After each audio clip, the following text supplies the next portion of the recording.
네, 여러분 안녕하십니까. 불꽃남자 25입니다.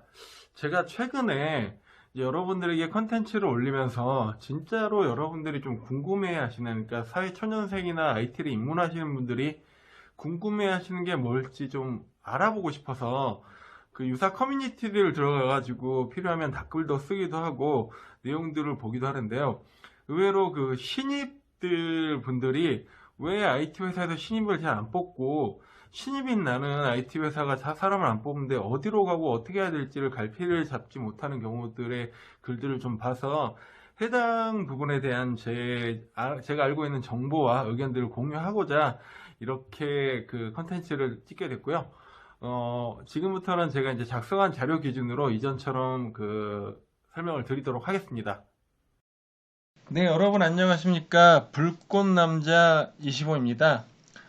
아까 말씀드린 것처럼 오늘은 IT 회사가 신입을 안 뽑는 이유가 누구의 잘못인지, 뭐가 어떻게 돼서 그런 건지에 대해서 일단 신입을 잘 안 뽑게 되는 이유부터 설명을 드리고요. 그리고 이제 IT 업계에서 신입을 대하는 태도나 그 신입들을 활용하는 방법들, 그리고 내가 신입사원 관점에서 봤을 때 어떻게 생존해야 될지에 대한 내용들을 간략하게 설명드리겠습니다. 네, 이제 설명을 드리자면 먼저 IT 회사가 신입을 안 뽑는 이유에 대해서 제가 간단한 IT 드라마 형식의 구성을 해봤어요. 최초 좋은 사장님이 계세요. 착한 사장님이 나는 경력만 뽑지 않고 신입을 잘 키울 거라고 생각을 하고 신입을 딱 뽑으면 당연히 신입 개발자는 오 사장님 기회를 줘서 너무 감사합니다. 제가 정말 열심히 할게요 라고 그 일을 시작하게 되는데요. 신입을 키우기 위해서 생각보다 회사가 치러야 될 희생이 많아요. 그 여러분들도 아시겠지만 신입이 뭐 SI로 바로 이렇게 팔려나가서 돈을 버는 그런 그 구조가 아닌 이상은 6개월에서 1년 정도는 자기가 밥값하기가 쉽지 않아요. 그래서 열심히 배우면서 작은 개발들이나 이런 걸 지원하면서 일을 배워가는 구조인데 이렇게 키우는 동안 회사 입장에서 따져보면 급여로 나가는 돈 뭐 신입 기준으로 2,500을 받는다 그러면 2,500만 원에 판관비라 그래가지고 통상 그 개인 연봉의 한 절반 정도 50%가 그 사람이 사무실을 운영하고 식사를 한다든지 아니면 뭐 이 여러 가지 서비스나 이런 것들을 회사를 운영하기 위한 비용이 들어가요. 그래서 본인은 자기 급여만 생각했지만 회사 입장에서는 그런 비용이 들어가거든요. 그리고 이 사람을 키우기 위해서 선배가 시간을 할애한다든지 아니면 교육 과정을 듣는다든지 이 눈에 보이지 않는 비용이 들어가요. 그래서 정말 이 많은 부담을 안고 착한 사장님께서 이렇게 키우고 나면 이제 2년 차부터는 조금씩 자기 밥값을 하기 시작을 해요. 그리고 이제 3년 차가 되면 이제 우리 신입 이제 좀 쓸만하겠다라고 생각을 하고 보통 통상의 그 이런 SI나 그 솔루션 회사 사장님들이 3년 차 정도를 신입을 육성해가지고 손익분기 자기가 투자한 만큼의 가치를 얻는다라는 시점에 그 시간으로 보는데요. 근데 이때 재미난 거는 처음에 열심히 하겠다는 신입이 이제 2년 차가 되니까 내가 좀 밥값은 하는 것 같아. 그래서 회사한테 미안한 것도 좀 사라지고 그런데 3년 차가 되잖아요. 그러면 이제 슬슬 회사 단점이 보여요.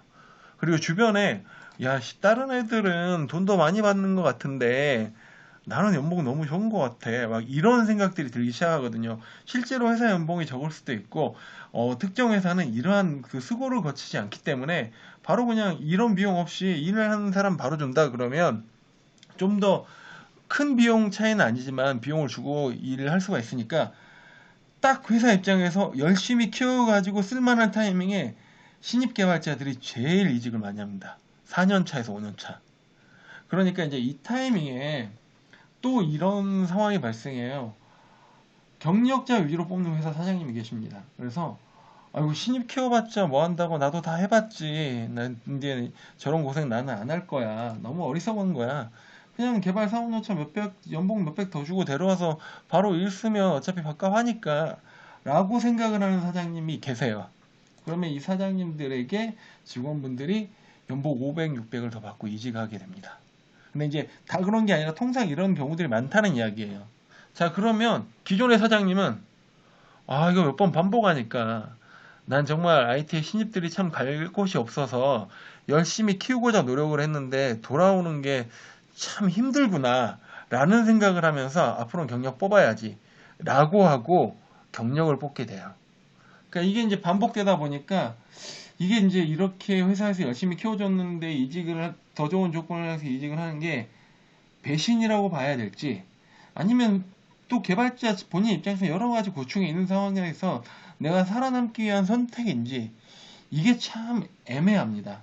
아무튼 누가 잘했다 못했다의 문제가 아니라 이러한 구조 때문에 통상 개발업체에서 신입 뽑는 걸 부담스러워해요. 그러면 이제 기업별로 그 신입을 대하는 태도에 대해서 설명을 할 텐데, 먼저 기업의 규모별로 보면은요, 그 아래에 설명하는 그 케이스 말고도 여러 가지 케이스는 항상 있어요. 제가 늘 말씀드리지만. 근데 일반적으로 말하면 대기업과 중견기업과 중소기업이 있습니다. 대기업 같은 경우는요, 신입 공채 중심으로 사람을 뽑아요. 그래서 신입을 대기업은 한번 그 평생 직장의 개념이 강하거든요. 직원들이 들어오면 잘 안 나가니까, 당연히 어렵게 들어갔으니까. 그리고 그 신입을 위로 성장시키는 구조가 잘 돼 있어요. 실제 그 회사의 부장님, 상무님, 차장님 다 신입부터 올라간 사람들이니까 그 사람들이 올라가는 과정 그대로 올라가면 되게 구조가 갖춰져 있죠. 그리고요, 요게 그 신입들이 좀 오해하는 게 있는데, 중소기업이 되게 선후배 관계가 끈끈할 거라는 착각을 하는 경우가 있는데, 사실 선후배 관계가 끈끈한 건 대기업입니다. 왜냐하면 대기업은 공채 1기부터 막 이렇게 쭉 기수별로 올라가고, 이게 평생 직장이라고 생각하니까 서로가 몇 년 보고 말 사이라는 생각이 적어요. 없거나. 그래서 정말 의외로 여기가 더 끈끈하고요. 그리고 이제 경력으로 일이 필요해서 사람을 뽑는 거는 비주류에 속하게 되죠. 그래서 뭐 저희 소위 말하는 성골, 진골 막 이런 이야기 나오는 게 그것 때문인데, 결국 이런 데서는 잘 키워서 인재를 만드는 게 제일 중요한 거예요. 그래서 이 인재를 키우기 위해서 여러 가지 컨설팅도 받고 많은 노력을 합니다. 중견기업은 신입과 공채를 적절히 안 분을 합니다. 왜냐하면 신입을 평생 자기 회사를 이제 키워가니까 평생 직장을 만들려고 노력을 하고요. 신입을 잘 키워야지 조직이 좀 갖춰지고 올라가는 데 도움이 되거든요. 그래서 이게 이제 이런 노력들을 하는데 사실 이게 쉽지는 않아요. 그 커가는 회사가. 그래서 이제 이런 신입들을 잡기 위해서 다양한 복지 정책을 좀 강구하고요. 또 회사의 경쟁력을 위해서 경력들도 많이 뽑습니다. 그래서 회사 자체가 경력과 신입이 섞여 있으니까 저 사람은 경력이고 나는 신입이야, 이런 개념이 사실 좀 무뎌져요. 여기는 물론 나눠져 있긴 하겠지만, 그래서 이것들이 섞여서 일을 하게 되고, 이런 데는 잘 키워서 인재를 만드는데 너무 과한 에너지는 쏟지 말고 그 복지나 이런 걸로 좀 잡는 형태로 가자, 이렇게 가고요. 중소기업은 아까 말한 그 구조를 제일 타격이 큰 게 중소기업이에요. 중견기업 100명, 200명 중에 한두 명이 그렇게 나가는 건 큰 문제가 아니지만, 중소기업은 한 명이 10명 회사에서 10분의 1이 될 수도 있거든요. 그래서 정말 그 직원들 키워봤자 소용없고, 그러니까 근데 이제 신입 뽑게 되면 학연 지원 통해서 얘네들이 쉽게 안 나갈 친근감이 있는 사람 위주로 뽑고요. 신입을 안 뽑는 건 아닌데 뽑더라도 케어하면서 그렇게 열심히 키울 생각은 하지 않는 게 일반적입니다. 네, 그리고 이제 사업 종류별로 본다 그러면 요거 명심해 주세요. 앞으로 말할 게 다 그러는 게 아니고요. 사장님에 따라서 다릅니다. 근데 이제 저는 통상적인 이야기고요. 어떠한 구조에 있어도 사장님 마인드가 괜찮으면 정말 좋은 거고요. 사장님 마인드가 나쁘면 나쁜 거예요. 일단 그게 가장 우선순위가 되고, 그 다음 우선순위로 제 이야기를 들으시면 됩니다. 솔루션 회사는 일단 신입을 키우려는 생각이 기본적으로 있어요. 왜냐면은 회사에서 일단 그 솔루션을 개발하기 위한 아주 작은 규모든 큰 규모든 연구 조직이 있고, 그 조직에서 기술 향상을 위한 여러 가지 갖춰진 게 있기 때문에 신입을 위해서 별도로 한다기보다는 거기 그 프로세스에 신입을 태워가지고 올라가고, 신입 입장에서 이제 배움과 기회로 신입을 좀 이렇게 잡게 하는 거죠. 여기 있으면 많은 능력 향상이 있을 수 있어. 우리가 돈 더 잘 벌면 돈을 주겠지만 좀 부족해도 너한테 마이너스가 아닐 거야 라고 생각을 하면서 우리 조직은 인재를 만들 수 있어 라는 형태의 그 생각을 하고요. 에이전시 같은 경우는 잘 될 놈만 키우자, SI나. 왜냐면 신입 뽑아서 키우긴 해요. 근데 얘네들한테 에너지 쏟는 게 결국은 득이 안 되니까 로열티 높은 아이들, 충성도 높고 일 열심히 하려는 아이들만 좀 관리를 잘해가지고 너무 애쓰진 않지만 그 대신 잘하고 잘 따라온 아이는 내가 충분한 조건도 주고 여러 가지 기회도 줄게 라고 하고요. 인력 파견 회사는 사실 그냥 그 큰 필요가 없는 거예요. 신입 키워서 뭐 득될 것도 없고 그 일 잘하는 신입이 파견으로 나가는 예를 들어서 한 450만 원의 돈 중에 일 잘하는 애는 460을 받고 못하는 애는 430을 받는 게 아니거든요. 그냥 그 자리에 아이를 앉혀놓으면 똑같은 돈이 들어오니까요. 그래서 이게 이제 너희가 회사 왔잖아. 그냥 회사 가라는 대로 가. 잘 따라와줬으면 좋겠어. 근데 나가는 거 어쩔 수 없어. 너희 같은 애들 많아. 이런 컨셉이 좀 강합니다. 그래서 이 솔루션 중심에서는요, 조직을 통한 개발 실력의 향상이 좀 유도가 될 수 있고, 인재적으로 유능한 인재상을 목표로 하기 때문에 그 구성원이 되는 신입 개발자들은 이런 부분들을 좀 노려볼 만 하고요. SI나 에이전시 같은 경우는 선배가 정말 중요합니다.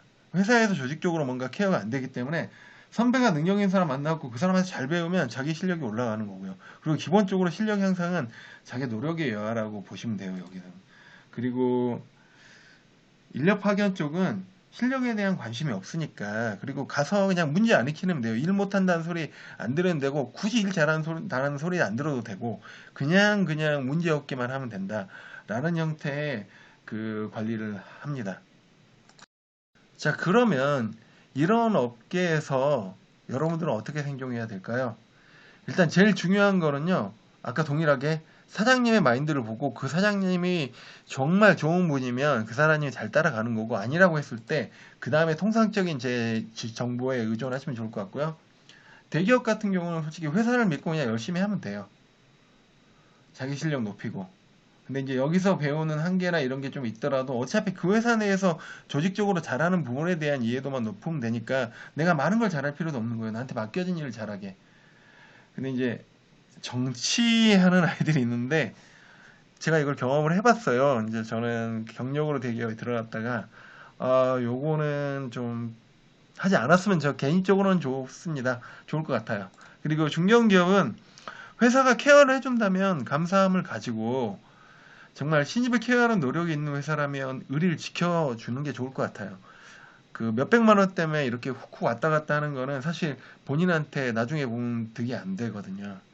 그리고 그 대신 이제 케어나 이런 부분들, 기본적으로 마인드가 잘못된 회사라면 그래도 좀 버텼다가 4년차 정도 경력 되면요, 그때 안녕 하고 자신감 있게 나오세요. 갈 때 많습니다. 그리고 중소기업은 정말 사장님에 따라서 다르니까 기본적으로는 케어받기 좀 어려우니까 이미 거기서 일을 하고 있거나 뭐 이렇게 기회가 그렇게 된다면 지금 일단은 버티면서 잘 키우고 상황 봐서 새로운 이직처를 구하는 게 좋고요. 그 대신 이제 사장님이 좋은 분이면 사장님과 함께 성장할 생각으로 믿고 한번 걸어보는 것도 나쁘지 않다고 저는 생각해요.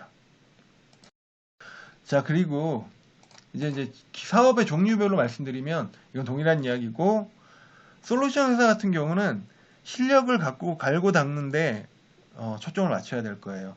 솔루션 회사라는 곳에서 다양한 개발을 할 수 있는 기회를 자기의 실력 향상에 초점을 맞추고 열심히 하다 보면 회사에서도 인정받고 개인의 능력도 올라가고요. SI나 에이전시 같은 경우는 버티는 게 힘입니다. 회사가 정말 너무 나쁜 게 아니면 일단은 한 회사에서 적어도 3년 정도는 버티세요. 그리고 좋은 회사면은 더 3년 정도 제가 메인 인력이 돼서 잘 나가면 되고, 정말 안 좋은 회사는 3년 있다가 내가 안녕 빠이빠이 하고 나왔을 때 좋은 데로 갈 가능성들이 많거든요. 기회 많습니다. 그러니까 일단 그렇게 버티고, 가능한 1년이나 6개월 단위의 이런 짧은 단위의 그 이직을 많이 하면서 메뚜기 경력을 만들지 마세요. 나중에 본인이 커리어 관리에 치명적인 손해를 볼 수 있고요. 회사는 이렇게 짧은 단위로 이직 많이 하는 사람 절대 좋아하지 않거든요. 기회가 많이 없어져요. 그리고 인력 파견은 아니라고 생각하고 회사가 나를 소모적으로 생각한다 그러면 가능한 빨리 벗어나는 게 좋습니다. 여기는 경력에 대한 미련 두지 마시고요. 일단 일하면서 회사를 찾아보시고 뽑는 다른 회사, 이 상위급 회사가 있으면 빨리 가시는 게 낫고요. 근데 이제 혹시라도 사장님이 너무 좋고 마인드가 좋으면 그건 또 다른 이야기일 수 있습니다. 자료 통해서 전달해 드릴 이야기는 이 정도고요. 마무리 말은 영상을 통해서 진행하겠습니다.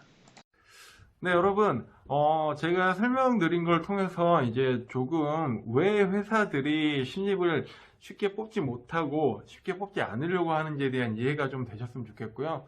제가 자료를 통해서 설명을 드리려고 하는 거는 그렇기 때문에 회사를 이해하라가 아니라 이런 조직의 구조들을 보고 제가 설명드린 것처럼 여러분들이 좀 지혜롭게 좀 살아남을 수 있는 방법을 찾고, 또한 반대로 IT를 운영하시는 우리 회사 사장님들에 대한 이해도를 좀 높여서 너무 이렇게 눈에 보이는 작은 현상이나 상황만 가지고 실제 중요한 것들에 대한 판단을 좀 흐리지 않도록 했으면 좋겠고요. 여러분들이 궁금하시는 부분, 또 제가 전하고 싶은 부분에 대해서 더 열심히 공유하고자 노력 중이니까요. 불꽃남자 25 많이 사랑해 주시고, 컨텐츠가 마음에 드셨으면 주변 분들한테 좀 많이 전해 주세요. 좀 같은 자료라면 많은 곳에 공유를 해서 함께 나누고 싶네요. 네, 댓글과 좋아요와 구독 부탁드리면서 오늘 마치겠습니다. 감사합니다.